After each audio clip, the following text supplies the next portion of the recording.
বাবার পায়ের তলায় একটু তেল মালিশ করে দিছো, ওই রাতে যদি তোমার মরণ হয়, মায়ের নবীর সুসংবাদ তোমার ব্যাপারে, যত বড় গুনাহগার তুমি হও না কেন,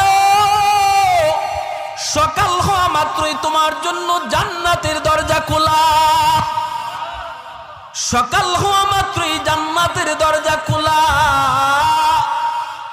আর একজন যদি জীবিত থাকে, একজনকে খুশি করো, একটা জান্নাতের দরজা তোমার জন্য খোলা। এরপরে নবী বলেন, আমান আসবাহা আসিয়ান লিল্লাহি ফি ওয়ালিদাইহি আসবাহা লাহু বাবান মাফতুহান মিনান নার।